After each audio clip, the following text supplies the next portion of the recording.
माननीय सदस्यहरू, संघीय संसदको दुवै सदनको संयुक्त बैठकको कारबाही प्रारम्भ हुन्छ। माननीय सदस्यहरू, नेपालको औपचारिक भ्रमणमा रहनुभएका संयुक्त राष्ट्रसङ्घका महासचिव महामहिम एन्टोनियो गुटेरेसलाई संयुक्त सदनको तर्फबाट म स्वागत गर्दछु। Honorable MPs,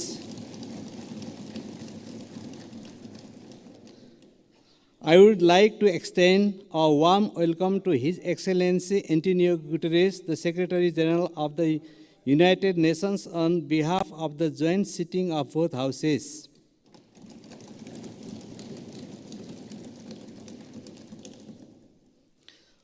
माननीय सदस्यहरू, म महासचिव महामहिम एन्टोनियो गुटेरेसलाई संघीय संसदको दुवै सदनको संयुक्त बैठकलाई सम्बोधनको लागि अनुरोध गर्दछु। Honorable MPs, I would like to request His Excellency Antonio Guterres to address the joint sitting of the both houses of the Federal Parliament.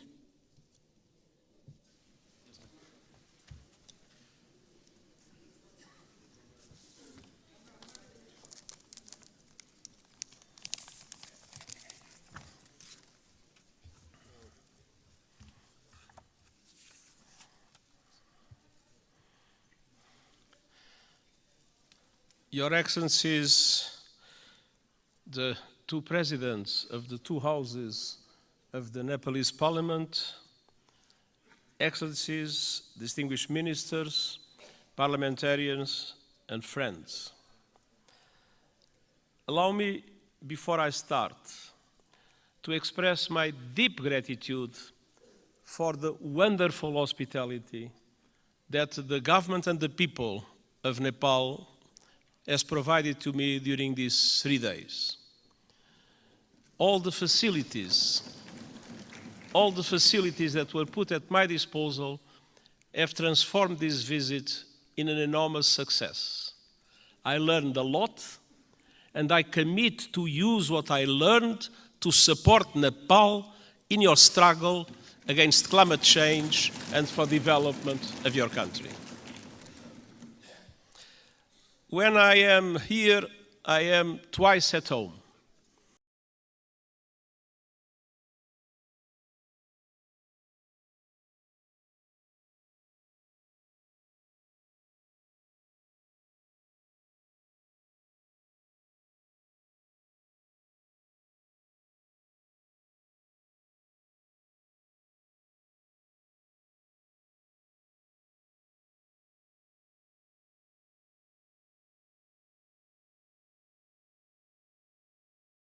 I have been astounded, and this trip has been no exception. What I've seen and experienced in the past few days will stay with me always. The sunlight hitting the Himalayas, the warmth of the people, the richness of your cultural diversity, and of course, the sanctity of Lumbini. I thank the government of Nepal for your invitation, your hospitality, and your welcome to me and to my delegation. Excellencies, we meet today amidst a world in turmoil. Decades of progress on poverty and hunger are being reversed in large parts of the world. Inflation is undermining household and national budgets. Families and countries alike face financial crises. Women are underrepresented and underpaid, and I recognize the enormous effort that Nepal is doing in the way for gender equality, full gender equality, and I praise your efforts and its results. Violence and conflict abound. While the conflict in the Middle East is thousands of miles away, Nepalis were among the many victims of Hamas' brutal attacks in Israel.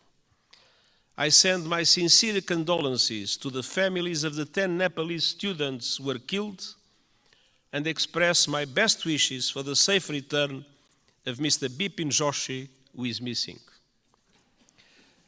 Distinguished parliamentarians, as geopolitical tensions rise, global divisions are becoming deeper and more dangerous, and smaller countries fear becoming collateral damage in competition between the great powers. And climate catastrophe is accelerating with a deadly force. In responding to this crisis, the world could learn much from Nepal. This country is a promoter of peace, a champion of multilateralism, and a staunch supporter of sustainable development and climate action. Nestled between two great powers, you have forged your own paths to safeguard your sovereignty and your independence.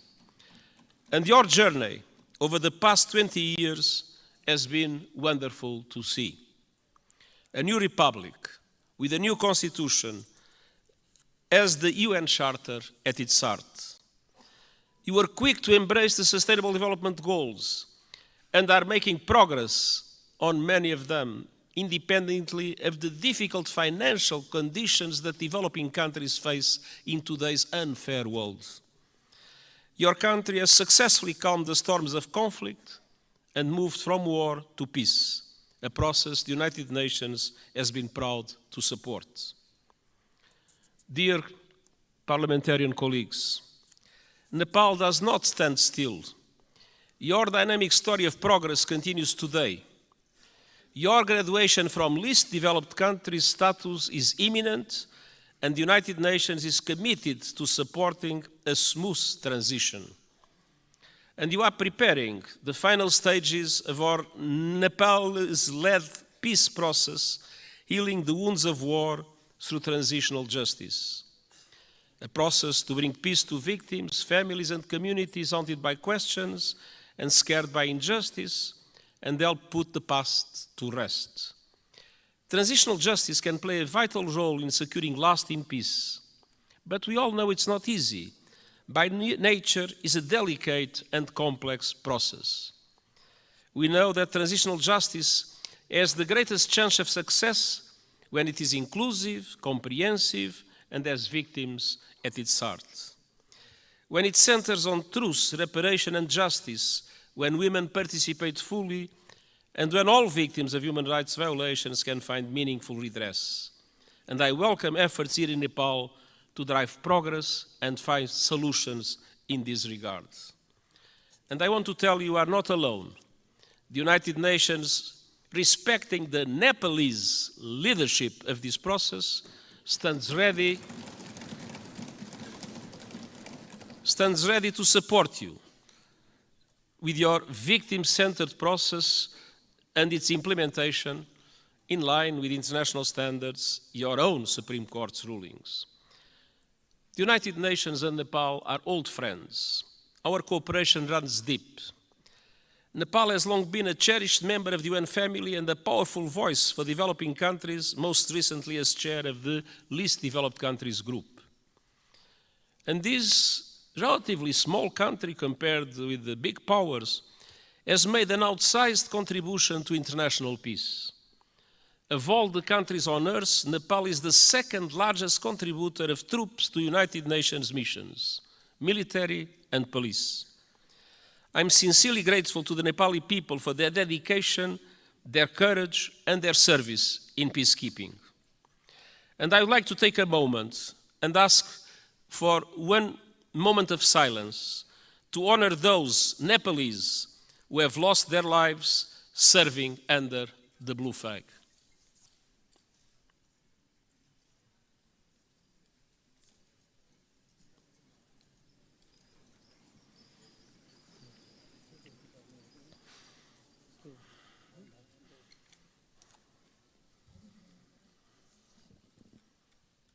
हामी मौन धारणको लागि 1 minute साथ दिनेछौँ।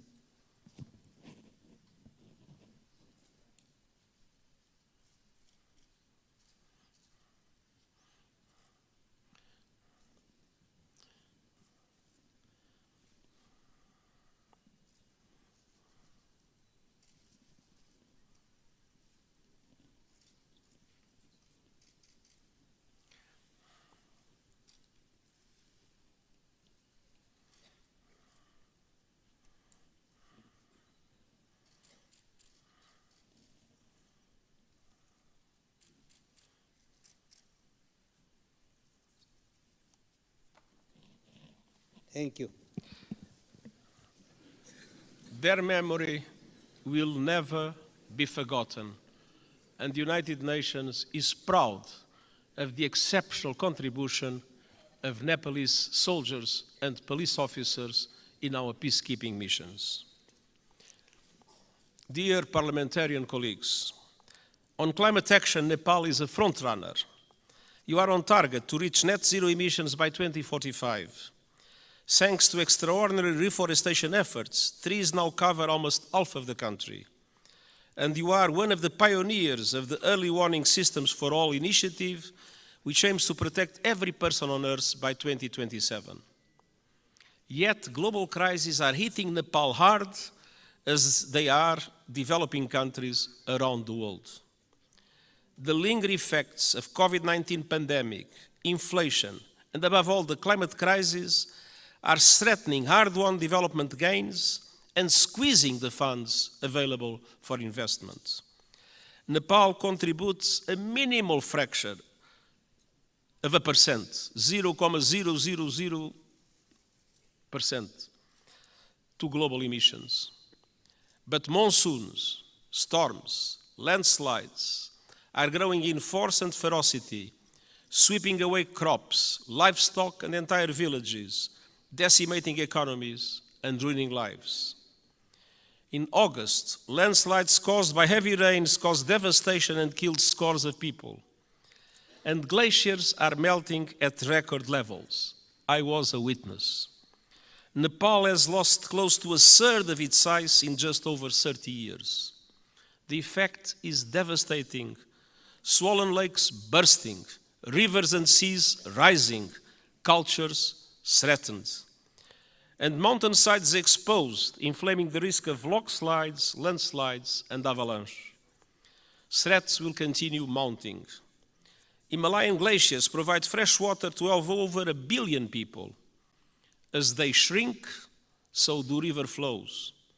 In the future, now we have too much floods, but one day in the future, Himalayan rivers like the Indus, the Ganges, and the Brahmaputra will have their flow severely limited.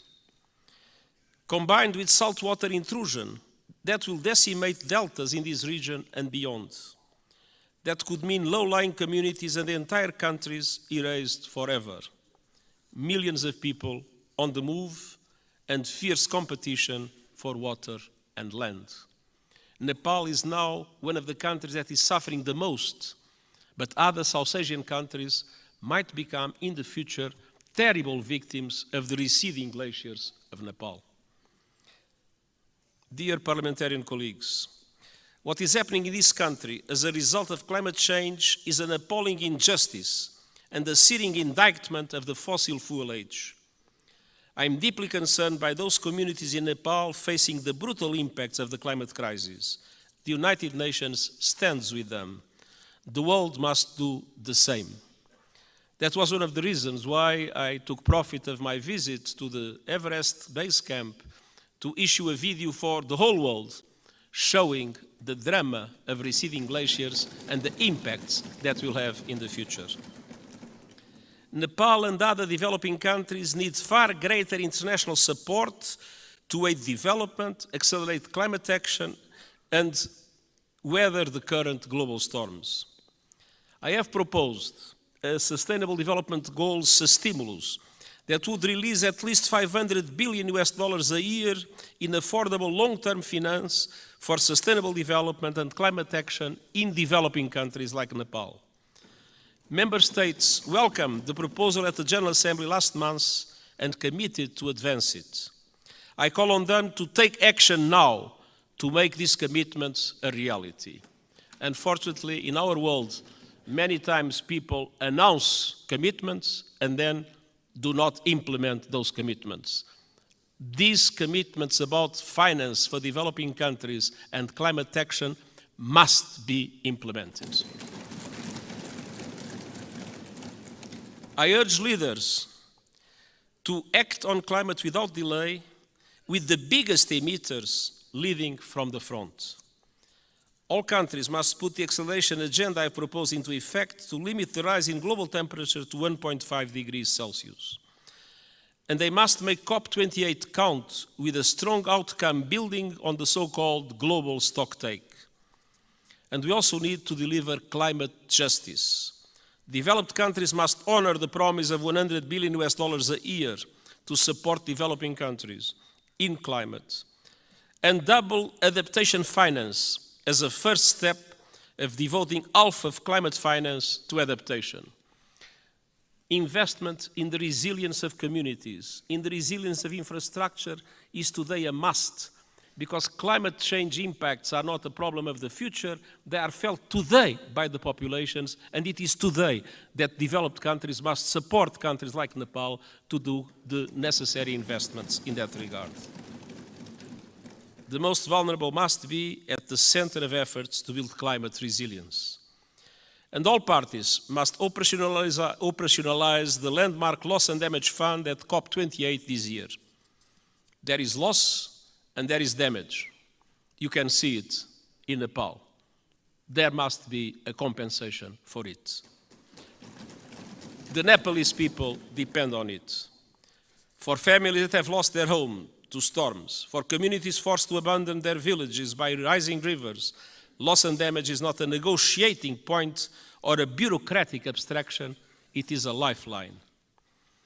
Dear parliamentarian colleagues, Nepal has long been a friend to the international system, and today their system is in dire need of refresh, revitalization and reform. The world is in a state of flux, it is moving towards multipolarity, and that is a good thing. A multipolar world provides new opportunities for leadership and balance on the global stage. But this new dynamic requires strong multilateral institutions to maintain peace. History shows us that. At the beginning of the 20th century, Europe was multipolar, but without strong multilateral institutions, it descended into war that engulfed the world. That is not a risk we can take. We need strong international reformed institutions that reflect the realities of today. But ours, like the Security Council or the Bretton Woods system, mirror the world in which they were founded almost 80 years ago. They correspond to 1945. They do not correspond to what is the world in 2023. That must change. Developing countries must have far greater representation in international institutions. I have called for reform of the outdated United Nations Security Council, and I have proposed measures to reform the global financial architecture so that it better represents developing countries and responds to their needs. And these proposals are gaining traction at this year's United Nations General Assembly and beyond. But of course, there is always the resistance of those that benefit from the present unfair systems. The United Nations Summit of the Future next year is an important chance to push further progress, and I count on Nepal's support to help make the change we need a reality. Dear parliamentarian colleagues, multilateralism must both reflect the world and respond to it. That means creating the institutions and tools we need to address new threats and to seize new opportunities.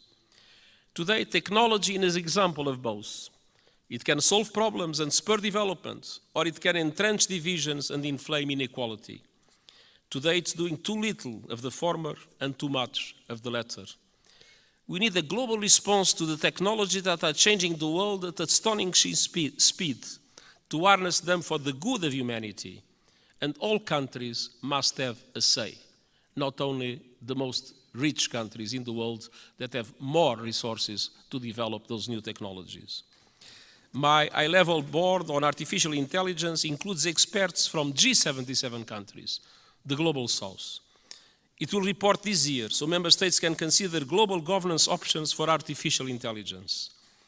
And it also bring the benefits of technology to all and ensure that a new technological era, no one is left behind. This is the purpose of the Global Digital Compact the United Nations is proposing. It aims to bring together governments and industry to ensure that technology works for all and accelerate the Sustainable Development Goals. And I hope the Summit of the Future will be an excellent chance to push progress.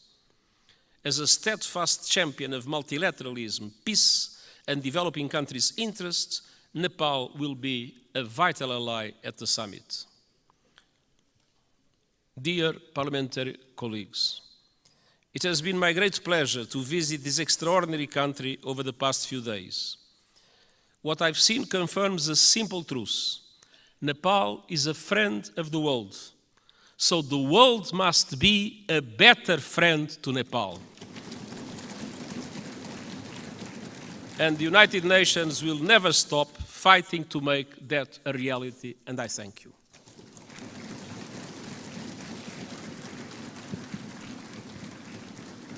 अब म महामहिम Antonio गुटेरेसलाई आसन ग्रहण गर्न आग्रह गर्दछु. Now I would like to request his excellency to be seated. माननीय सदस्यहरू, संयुक्त राष्ट्रसङ्घका महासचिव महामहिमबाट आज सङ्घीय संसदको दुवै सदनको संयुक्त बैठकलाई भएको सम्बोधनप्रति निम्नलिखित धन्यवाद प्रस्ताव प्रस्तुत गर्दछु. धन्यवाद प्रस्ताव. संयुक्त राष्ट्रसङ्घका महासचिव महामहिम एन्टोनियो गुटेरेसबाट नेपालको सङ्घीय संसदको दुवै सदनको संयुक्त बैठकलाई गर्नुभएको सम्बोधनको लागि संयुक्त सदनको यो बैठक महामहिमप्रति धन्यवाद ज्ञापन गर्दछ.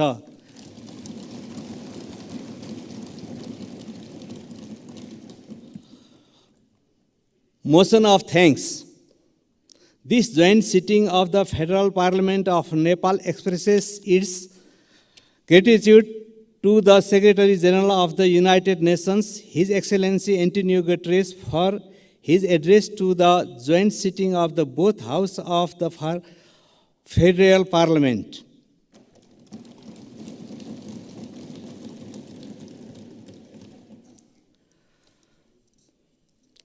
माननीय सदस्यहरू, उक्त धन्यवादको प्रस्तावलाई सहमति जनाइदिनु हुन म आग्रह गर्दछु.